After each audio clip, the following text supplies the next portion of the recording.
जब जब संसार में पाप बढ़ता है और धर्मी की हानि होती है, तब तब सबर शक्तिमान भगवान हरि का अवतार होता है। वो अवतार लेकर धर्मी की स्थापना करते हैं, साधुओं को निर्भय करते हैं, दुष्टों का विनाश करते हैं और अपने भक्तों को सुख देते हैं। उनके अलावा अनेक जन्म में कर्म के वास्तविक रहस्यों को कोई नहीं जानता। उनकी माया का खेल ही जीवन का जन्म, जीवन और मृत्यु का कारण है। जब असुर राजाओं का भेष धारण करके पृथ्वी को रोदाने लगे, तब पृथ्वी का भार उतरने के लिए द्वापर भगवान श्री कृष्णा ने मथुरा में अवतार लिया। उन्होंने ऐसी ऐसी लीलाएं की जिनके वर्णने में बड़े बड़े देवता और ऋषि मुनि भी असमर्थ है। भगवान श्री कृष्णा ने पृथ्वी का भार उतारने के साथ अपने पवित्र यश का विस्तार किया, जिसका गान और वर्णन करने से दुख, शोक और अज्ञान सब नष्ट हो जाते हैं। उन्होंने अपनी प्रेम भरी मुस्कान और मधुर चितवन से मनुष्य लोग को आनंद से सराबोर कर दिया। भगवान श्री कृष्णा का संयमल शरीर अत्यंत सुंदर था। उनके मुख कमल की शोभा तो निराली ही थी। उनके कान सुंदर कुंडलों से सुशोभित थे। उनकी एक एक मुस्कान पर सभी नार नारियों निछावर हो जाते थे। लीला पुरुष भगवान श्री कृष्णा अवतार तो लिया वासुदेव के घर, परंतु नंद बाबा और ग्वाला लोग को अपनी बाल लीला का सुख देखने के लिए वहां से नंद के घर चले आए। उनकी बाल लीला और सुंदर चितवन से गोप गोपिका धन हो गए। बचपन से ही प्रभु श्री कृष्णा ने लीला मात्रा से कंस द्वारे भेजे गए राक्षसों का वध करना शुरू कर दिया। छठी के दिन ही उनके वध के लिए आई थी, लेकिन पूतना का उन्होंने देखते ही देखते संहार कर दिया। त्रिनावर्त केसी, अरिष्टासुर, बाकासुर, बल्बासुर, धेनुकासुर जैसे बलवान राक्षस श्री कृष्णा का द्वारे यमलोक सिधार गए। उन्होंने कलिया नाग को नाथ कर उसके सहस्त्र फानों पर नृत्य किया और यमुना के पवित्र जल को कलिया नाग के विष से मुक्त करवा दिया। गोवर्धन धारण कर श्री कृष्णा ने इंद्र के गर्भ को चूर चूर कर डाला। ब्रज की गोपिकाओं को उन्होंने रस नृत्य का द्वार अनंतित किया।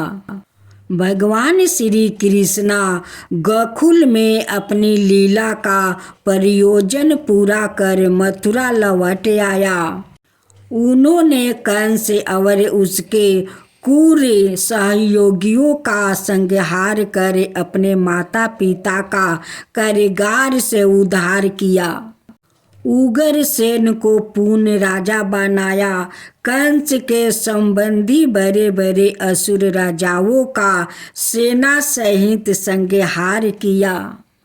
भगवान श्री कृष्णा ने जब जरासंध की 23 अक्षोहिणी सेना पर सहज ही विजय प्राप्ति कर लिया, उस समय बड़े बड़े देवताओं ने उन पर आनंद बन के फूलों की वर्षा के साथ उनके इस महान कार्य की भूरी भूरी प्रशंसा की। उन्होंने अपनी योग माया के द्वारे सोते हुए अपने संबंधियों और पूर्ववासियों को द्वारका पहुंचा दिया। कालिया बन के सामने से भाग कर अपना रण छोड़ नाम सार्थक किया। मुचुकुंद के द्वारे क्षण मात्रा में कालिया बन को भस्म कर दिया और उन्होंने अपना दर्शन देकर कृतार्थ किया। द्वारका में रहकर उन्होंने अपना विवाह किया और हजारों पुत्र उत्पन्न किया। गौरव और पांडव के परस्पर कलह में उन्होंने पृथ्वी का बहुत सा भार हल्का कर दिया और संसार में अर्जुन के विजय का डंका बजवा दिया। उद्धार को आत्मज्ञान का उद्देश्य करने के बाद उन्होंने सहज भाव से अत्याचारी बने। यदु वंश का भी संहार करवा दिया। इसके बाद वो महायोगी भगवान श्री कृष्णा अपने परम धाम पधारे। अब दूसरा अध्याय। कंस को मगध नरेश जरासंध और अनेक बलशाली राजाओं का सहयोग प्राप्त था। उनकी मदद से वो यादुवंशियों का नाश करने लगा।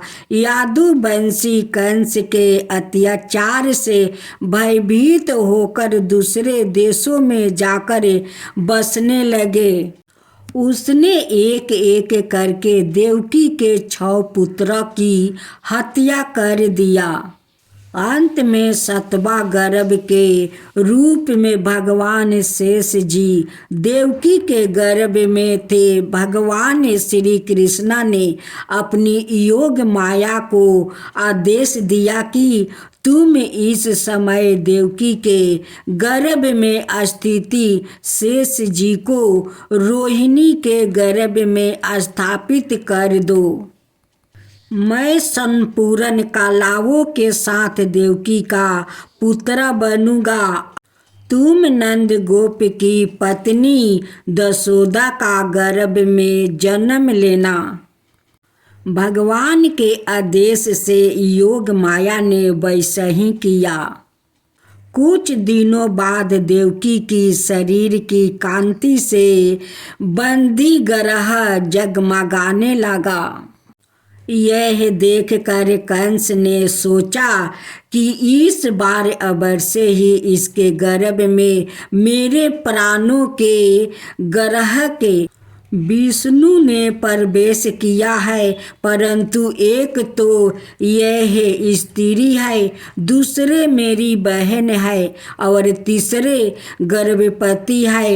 इसको मारने से मेरी कीर्ति नष्ट हो जाएगी, इसलिए मैं इसका वध नहीं करूँगा।